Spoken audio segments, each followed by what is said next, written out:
Welcome to Assembly Update. I'm Mike Friesen, and with us for our program today to let you folks watching know what's going on at your state capitol in Albany, we have Assemblyman Brian Curran. Brian Curran represents the 21st Assembly District. That includes parts of Nassau County. So again, our job to let you folks on Long Island know what's going on in Albany, because what goes on here always comes back to affect you folks there.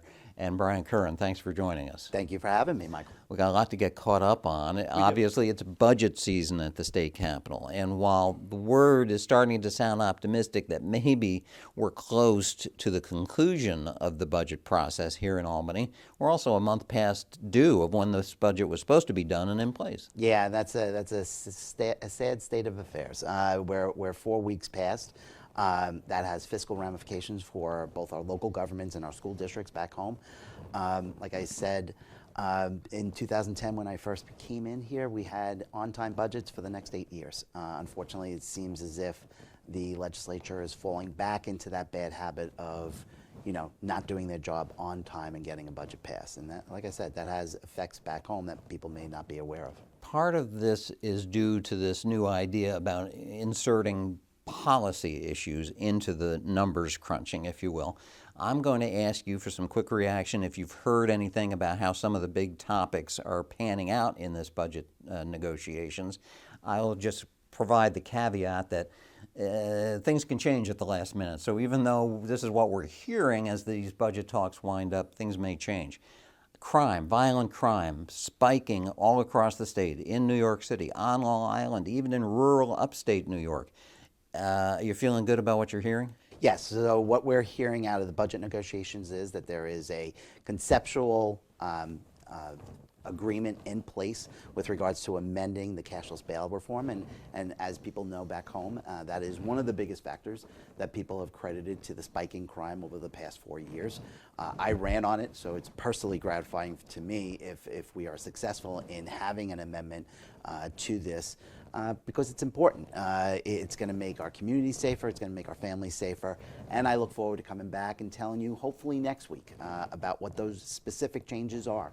That's going to, like I said, have a real effect on putting crime down.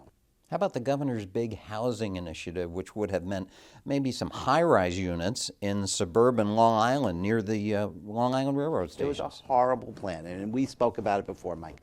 The governor put this in. She first announced it at the State of the State. She then puts it into the governor's proposed budget.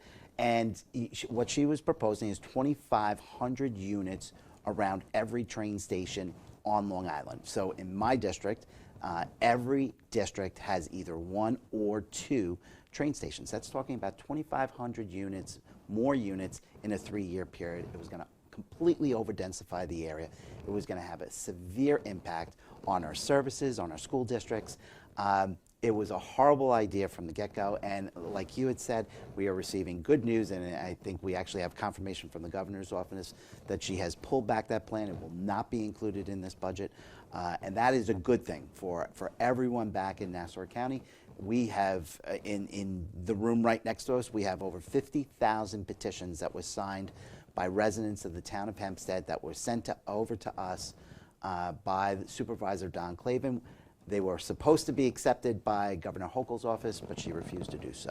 So we have them in this office. But this was across the board opposition to this plan, and I'm happy to report because of our fight, it's not going to be in there. Any news on the proposed tuition hikes for SUNY and CUNY? That too. My district has is just about all middle-class families who send their kids to SUNY and CUNY schools.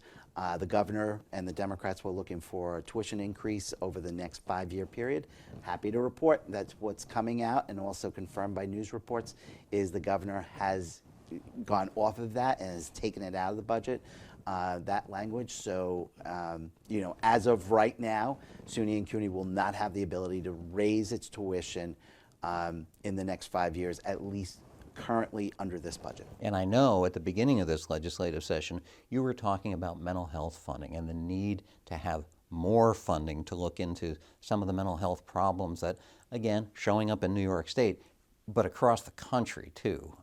You're seeing all kinds of problems and issues that a lot of people say, you know, if we were able to understand it better and maybe spend a little more time with it, we could solve some of this. Absolutely, and again, this was another campaign issue. I mean, I think a big part of the crime problem is mental health issues. I think a lot of the problems that our kids are experiencing because of COVID and social pressures are stemming from mental health issues. So I'm very happy to report, and the governor started this out from the beginning of our budget, is to increase funding for both mental health, for drug treatments.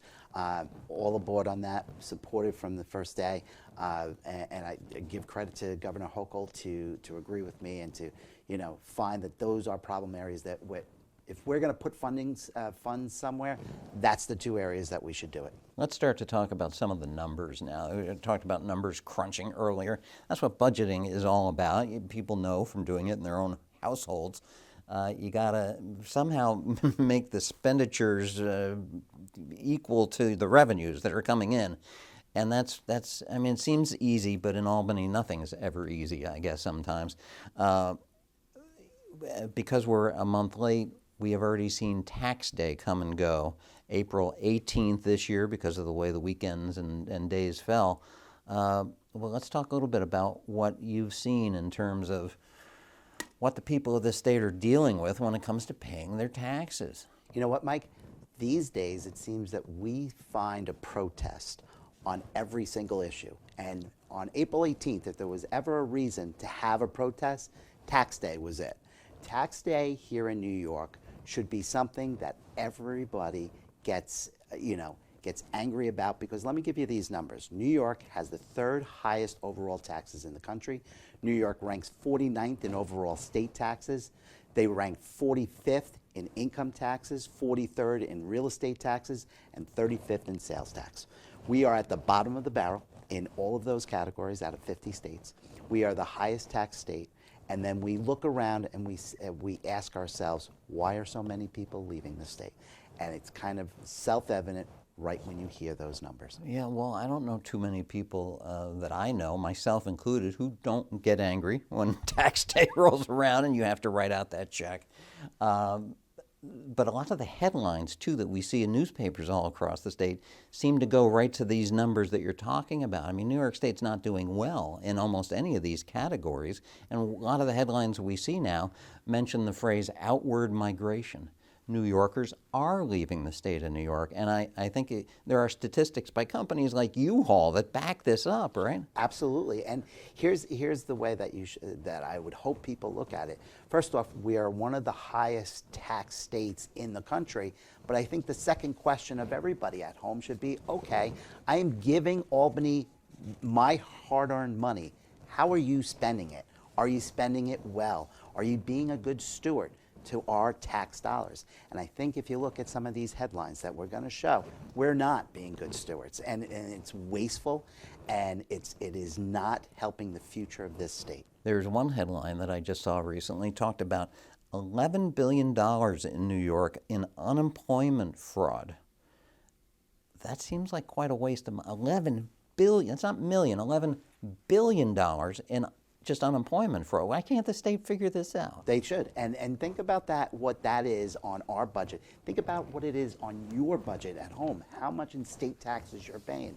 That is $11 billion going out the door for unemployment filings that should never have been approved, should have been caught, and that money should never have gone to those individuals. That is just one example of the complete waste of hard-earned tax monies up here in Albany. And that's not the only. There is so many examples up here of where waste and fraud should be detected, should be dealt with, but isn't. The Medicaid program in New York is always, you hear one story after another about how the Attorney General, the IG, the Inspector General should be figuring out how to rein that in, but there doesn't seem to be the spirit to want to get that done. Right. Listen, we pay the highest taxes, and there are certain areas where taxes should be applied, and we offer the gold standard. Education is one area. We should be paying a lot of money into our education, because that is a vital area. Taking care of our seniors is another vital area. But in doing that, there are other areas where we are literally just taking money and throwing it out the window. And those are the areas where we should be looking at to say, hey, listen, let's cut our spending. Let's make it more affordable to live here. Because if we do that, we will then start keeping some of the people that are leaving in droves for other states. Nationally, there have been lots of news stories about the president and Congress when it was controlled by the Democrats in both houses, these trillion-dollar spending bills and how much that has gone to impact the inflation that we're seeing now at the gas pump and in the grocery stores and so forth. Is the same thing happening here in Albany? Because you've got a Democratic governor, you've got Democratic majorities in both houses. Same kind of spending issues going on here? Absolutely. And Mike, let me just give you these numbers. So for the past 16 years, the Democratic Party has been the majority party in 2 out of the 3 branches, whether it be the governor, the Senate, or the Assembly. So since in 2006, the New York State budget was $112.5 billion. 16 years later, the New York State budget this year is being proposed at $230 billion. That's doubled. That's doubled. And based on the U.S. Census, here's the results of all of that spending. New York leads in population loss with people moving out of state. Between July 2021 and July 2022, New York lost 180,000 people. And if you go back to April 2020, the state has lost over 500,000 people. Think about that. 500,000 people have left New York for other states, mostly states like Florida and Texas, which have lower taxes, no income taxes. That is where they're flocking to. And smaller budgets in Yes. Florida and Texas, right? Somebody said once, I believe, that you could take those 2 states, put their budgets together, and they're still not, the budgets don't add up to how much New York spends? Yes, absolutely. Florida, Florida is a great example of a growing state whereby, their budget does not, they have 2.5 million more people than we do, but their budget is less than ours. So you tell me, who's doing a better job in the fiscal planning? Let me tell you one other thing, and this is a concern. So it is great, people always say, hey, listen, people have to pay their fair share. Here in New York State, that is the rallying cry. Let's make high earners pay more. But this is why it's important. High earners, right now, the top 1% of earners pay over 50% of all income taxes here in New York State. Between 19 and 2020, New York lost 20% of its high earners. What does that mean? You know what that means?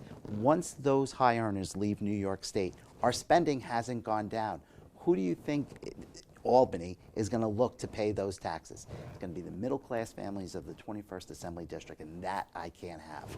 That's why it's important not to drive high earners out of the state. One of the other headlines we've seen is that looking at fiscal planning in the state of New York, they say there are projected deficits built into the budgeting from the last several years. So the deficit's getting bigger, but yet we know that the proposal for this coming year's budget is bigger than last year's. If you've got projected deficits, wouldn't you think you got to rein things in a little bit? You would think so, and that's why, Albany budgeting is only as good as the next election. They're always looking towards the next election. We have had a flood of federal monies come into New York State over the last 2 years because of COVID for transit, for every other service. And you look at that, what did they do with that money? I'm not exactly sure, but I know this. This year, the Long Island Railroad is looking to increase fares on all middle-class families who use their trains to get into the city for their work.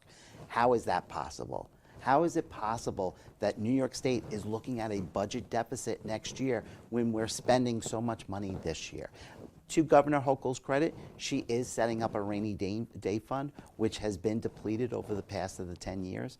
But still, let's get our spending in order so that this state can move forward with at least some people in it, because if we keep going at this rate, everybody's going to be leaving. Well, we're just going off the statistics, what the numbers show.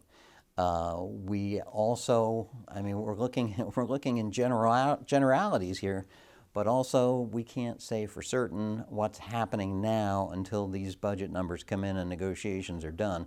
So maybe we'll have to come back and revisit this and see if maybe things are going to be getting better.